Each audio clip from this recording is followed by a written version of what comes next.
మరో 3 లక్షల మంది రైతులకు నేడు రుణమాఫీ 3,000 కోట్లు సిద్ధం చేసిన ఆర్థిక శాఖ. రైతు పండుగ ముగింపు సభలో సీఎం ప్రకటించే అవకాశం. మహబూబ్నగర్లో భారీగా ఏర్పాట్లు. ప్రజాపాలన విజయోత్సవాల్లో భాగంగా మహబూబ్నగర్లో నిర్వహిస్తున్న రైతు పండుగను శనివారం ఘనంగా ముగించేందుకు ప్రభుత్వం భారీ ఏర్పాట్లు చేసింది.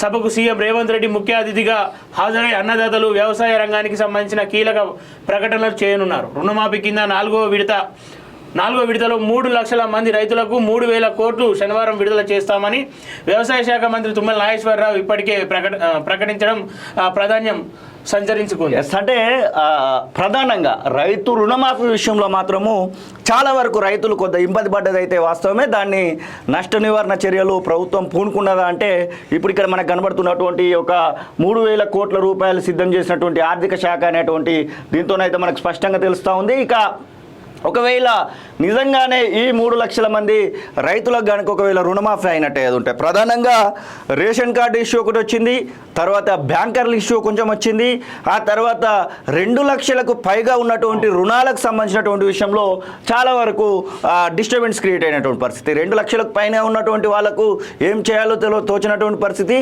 అలాగే ఒకే కుటుంబంలో 2-3 ఒకవేళ రుణాలు తీసుకొని ఉంటే దానిలో ఒకరికి మాత్రమే రుణమాఫీ అయినటువంటి సందర్భాన్ని కూడా మనం చూసాం. కాబట్టి ఒకవేళ ఈరోజు ఇదే కనుక రుణమాఫీ మీద ఒక నిశ్చయానికి వచ్చి దీని మీద ప్రకటన కనుక జరిగినట్టు ఏది ఉంటే రైతు పండుగ ఈ ఒక ముగింపు సభలో మహబూబ్నగర్లో రేవంత్ రెడ్డి అలాగే తుమ్మల నాగేశ్వరరావు వీళ్ళు కనుక ఒకవేళ ఖచ్చితంగా ఈ యొక్క ప్రకటన చేస్తే మాత్రము రైతులు ఖచ్చితంగా ఒప్పుకోవాల్సింది. ఎందుకంటే 18,000 కోట్లకు పైగా ఒకేసారి 3 విడతలలో రుణమాఫీ చేసినటువంటి సందర్భాన్ని మనం చూసాము. ఆగస్టు 15 డెడ్ లైన్ విధించుకొని ఇప్పుడు 3,000 కోట్లను కూడా ఇస్తున్నారంటే ఖచ్చితంగా రైతులు ఒక రకంగా ఖచ్చితంగా మరి నమ్మేటువంటి పరిస్థితి కూడా వస్తుంది. దీంతో పాటుగా రైతు భరోసా కోసం కూడా రైతులు ఎదురు చూస్తున్నటువంటి పరిస్థితి. రైతు భరోసా ఒకవేళ జనవరిలో ఒకవేళ ప్రకటించినట్టు ఏది ఉంటే ఖచ్చితంగా ప్రజలు దీన్ని విశ్వసించడానికి అయితే అవకాశం ఉంటుంది.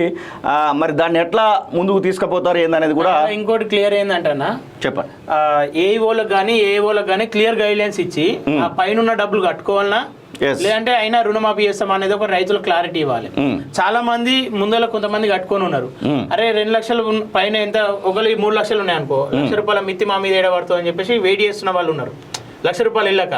సో వాళ్ళ క్లియర్ గైడ్ లైన్స్ ఇస్తే ఈ డేట్ లోపు మీద ఉన్న డబ్బులు కట్టుకోండి, ఈ డేట్ లోపు అయితే అని చెప్పేసి రైతులకు ఒక క్లారిటీ ఇస్తే రైతులు ఇంకా వాళ్ళ మీద అభిమానం చూపించుకునే అవకాశం ఉంటుంది. లేకపోతే అట్లనే ఉండి 2 లక్షల పైన ఉన్న అంటే మీద ఉన్న అమౌంట్ కట్టలేరు కాబట్టి మీకు వేయలేరు అంటే మళ్ళీ వ్యతిరేకత పెరిగే అవకాశం ఉంటుంది. దాన్ని మీకు క్లియర్ ప్రభుత్వం ఒకసారి గమనించుకోవాల్సిన అవసరం ఉంటుంది. ఎస్ నాగేష్, ఇంకొకటి దాదాపుగా ఇది 10వ తరగతి చదువుతున్నటువంటి విద్యార్థుల తల్లిదండ్రులకు అలాగే విద్యార్థులకు సంబంధించినటువంటి వార్త. ఇది చాలా వరకు ఇబ్బంది పడతా ఉన్నారు.